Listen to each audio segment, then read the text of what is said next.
Green Party presidential nominee Jill Stein had an appearance on Fox News recently. She was on Fox and Friends.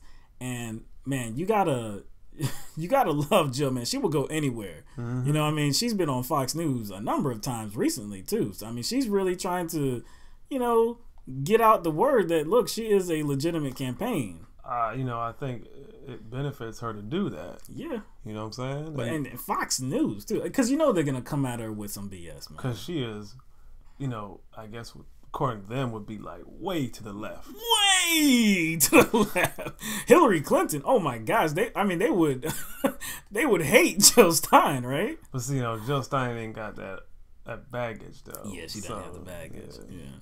So the first thing that we're going to show you what they were talking about is they were trying to, I guess, kind of compare Jill Stein and Trump and kind of say they're more related on foreign policy than, you know, Jill Stein would be with Hillary Clinton. On the question of war, aren't you closer to Trump than you are to Hillary? I think you could say so. I think Hillary has an absolutely catastrophic war record. On the other hand, Trump has talked about his secret plans that will obliterate resistance in various areas of the Middle East, which is rather worrisome that he won't tell us how he's going to obliterate the enemy in the Middle East. And he's calling again for the strongest military ever. Right now, that military is eating up 50% of our discretionary budget. Almost half of your income tax is going to support the military. And these wars that have not made us safer, in fact, they're making us less safe. Terrorism only keeps gaining more territory, becoming more strong and more vicious. So this is a failed policy, and unfortunately, Donald Trump doesn't really stand up to that. He calls for more of the same, though you're right, he doesn't have the track record of these devastating wars that Hillary actually does.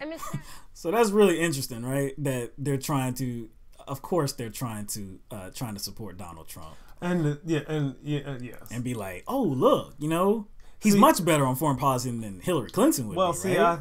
If they really believe that, they know that Donald Trump doesn't know anything about foreign policy. So what they try to do is compare him to Jill Stein, like, I guess somebody who is very sensible, and says, oh, your positions are like Trump's, almost to try to like siphon some of Jill Stein's practicality and just somehow magically stick it on Trump as if it's anything comparable. Because first of all, they started off with a false premise. Yes. Like, he did support the Iraq war. Yes. He did support ousting Gaddafi, going right in there. He did support the Afghanistan war too. So what are they talking about? That's what I'm saying.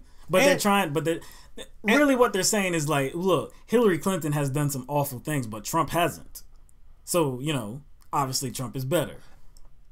But she's saying that, hold up, no, Trump is calling for rebuilding the military. A stronger military. So why would you need a stronger military other than for more intervention? Exactly. And this is a guy that, remember what he said about the families of terrorists? Oh, yeah. Bombing the families of terrorists? This is a guy that is a better solution than Hillary Clinton? Seems like who is worse? Who's worse? That's crazy. And then, a strong point she made on Fox News. She said half of your income tax is going to support the military. This discretionary spending, right? And what are these conservatives? They're supposed to be fiscal conservatives, right?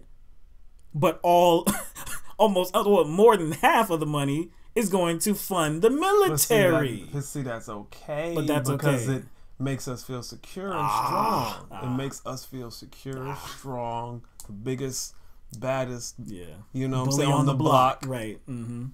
I get it. Yeah. So then they wanted to kind of like mock her because of course she believes in peace, right? She also she's talked about closing down military bases across the world and stuff, right? So they're, you know, like I said, they're trying to mock her. So this is that clip.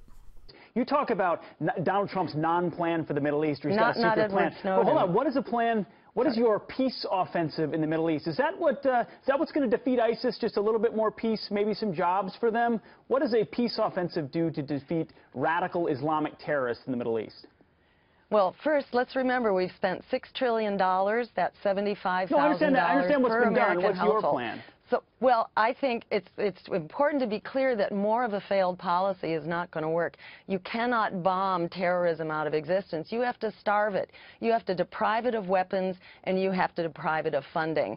So, unfortunately, our allies, and arguably the CIA itself, have played a role in providing arms, training, and funding. So we need to freeze the bank accounts. Hillary Clinton herself, as Secretary of State, identified the Saudis as still the major funder of terrorist enterprises around the world. So it's time to get clear with our allies that they need to help us fight terrorism, and that means to stop the funding, the training, and the armaments. Most of the arms supplied to the Middle East are actually coming from the U.S. and our allies. We just sold $100 billion worth of arms to the Saudis, who can then distribute them wherever they like. So we can shut down this war because it's our weapons that have enabled it to be fought. So you mocking her. Oh, you know, so peace, some more peace is gonna, you know, defeat ISIS, some more jobs maybe. And see, the thing is, they're coming from a place where it's like, America must get involved more. So what are you going to do? So it's almost like, what can we do, instead of like, what we need to stop? Yeah. And like, number one, we need to stop this kind of destabilizing these countries by funding rebels. Because then we often have to end up fighting the rebels, right? So yeah, it's like we're exactly. It's like this military intervention is what's causing this. Yes. Economic castration.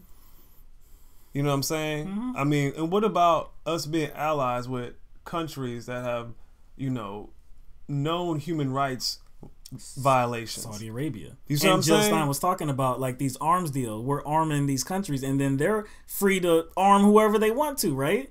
So it's more about like not what we need to do, it's what we need to stop doing. Look, fighting these wars, getting involved in all this interventionism, that breeds terror. When you keep bombing people, these drone strikes and everything like that, you're not always getting the terrorists. And even if you do, you're still breeding more terrorism. I mean, you're creating so much bad stuff in the globe, man. No. Refugees. No. We're spreading freedom, dog. Spreading freedom. Operation Iraqi Freedom. Remember that crap? Freedom, dog. Like peanut butter. Just get it right. I agree exactly with what Jill said. We need to stop it. We need to starve it. That's actually what she said. We need to starve it. You can't just you can't bomb terrorism away, because what you're gonna do is just breed it. We United States has this like this inclination to always want to control control the world. That's what we want to do. Look at right here and domestically. It's all about control. So now they get to the subject of Israel, and you know, this is what Jill Stein had to say about that. You support a boycott of Israel, and you describe the government this way: as responsible for, I'm quoting, apartheid, assassination, illegal settlements, blockades, building of nuclear bombs, indefinite detention, collective punishment, and defiance of international law. My question to you is, do you think Israel is more an outlaw state than, say, Cuba is? Which is a more legitimate government? Well, let me say this. Our policy applies to all countries, and that is where there are flagrant violations of human rights, war crimes, assassinations, and international law, then we need to stop supporting those countries, to stop funding them. So we're calling for a level playing field here. Everything we say about Israel also applies to our ally Saudi Arabia, for example, or to Egypt. In the case of Israel, we are providing $8 million a day for an army, which is an army of occupation, which is in defiance of international law. So this isn't something that just I am making up. This is the actual statements of the United Nations and international law. But are you making a moral equivalence between Israel and Cuba, where there are gulags and jailing of dissidents? I mean, are you making that moral equation? Well, we're not funding Cuba to the tune of $8 million a day. And that's what our policy says, is that we need to stop funding and supporting those governments that are in violation of international law. Yeah, there's lots of human rights violations going on in Cuba, in the United States, everywhere around the world. So a lot of Democrats but what our policy says is that we stop actually funding those countries. A lot of Democrats. So yeah, let's throw Cuba in there now. and let's, say, hey, Jill Stein, which one is worse, Israel or Cuba? The topic was Israel. Yeah, I know. That was but they the topic. Yeah. Mm-hmm. And but I love the way she answered it though. She says we need to stop funding these governments that have human rights violations, that abuse violation of international law, like Israel. And she mentioned it was like, we're not giving Cuba money to do what you say is human rights violations. Right. It's like, we're not giving Cuba money to do that. Right. And to this day, Israel is still seizing territory. Yep. They're still occupying lands that they should not. Whatever Cuba's doing, whatever. Okay. We're not, and just like she said, I mean, like, there's violations in Cuba. There's violations right here in America. Exactly. There's violations in Saudi Arabia. There's violations in Israel. She's saying, like, look, exactly. She's saying, look, we need to put a stop to that, and we definitely need to stop funding it. That's not is that a crazy position to take? What about Cuba?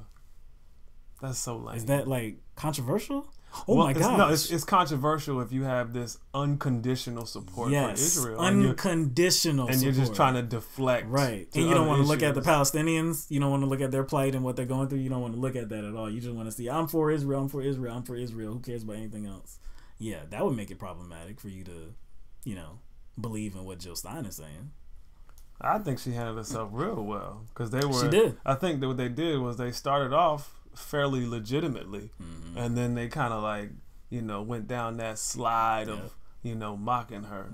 And then of course the last clip we're going to show you goes to where pretty much every interviewer of that speaks to Jill Stein goes, is she a spoiler in the race? Of course they asked this question. The Democrats are mad at you because they look at you as the Ralph Nader of this election. If you poll 3 points, 2 points, 1.5 points from Hillary Clinton, you could throw this race to Donald Trump. That's the argument they make. How do you respond to that?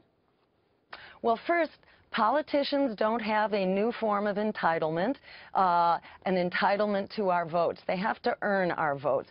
Right now, voters are not happy with either Hillary Clinton or Donald Trump. In fact, they are the most disliked and untrusted candidates ever. A poll today just showed both of them are distrusted by the American public overwhelmingly. And at the same time, the public is clamoring for more voices and more choices. That's what democracy is supposed to be about, and that's what my campaign provides in this election. I mean, I absolutely loved her answer. She began saying, politicians don't have a new form of entitlement.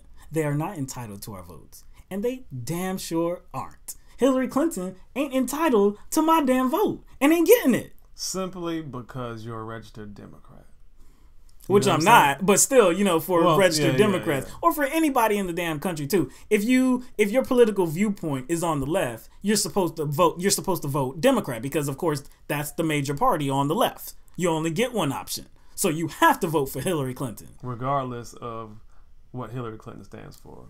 And for what she has done or anything. She's the only choice. She's the only one, Mike, so you have to vote for her.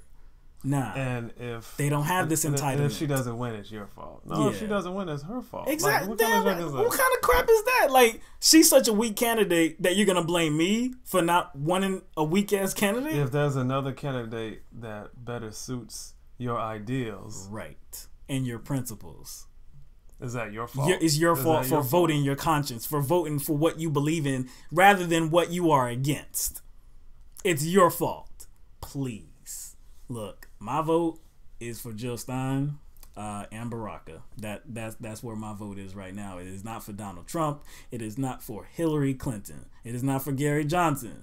It's for Jill Stein because at this moment, she is the only person that is currently running for president that I can align my views with. So, like I said, I think she conducted herself just outstandingly. I mean, it was a beautiful interview. Do you know why? She was not rattled. Do you know why too? Do you know why that is? Because she didn't run from questions. She didn't tap dance. Nope. She didn't toe that line like Hillary Clinton or Debbie Washington. I was just about to say that. Whenever you see like these seasoned politicians in interviews or in debates, What do? They run circles. They run in circles. They try to evade questions. She didn't evade not one damn question. She answered them straight up. And what could they say? They had to try to mock her and stuff like that. Exactly. That's what you go to when you don't have any responses or any legitimate rebuttals. And they were just kind of like smirking. Yep. And I'm like, ooh, that felt so good to watch that.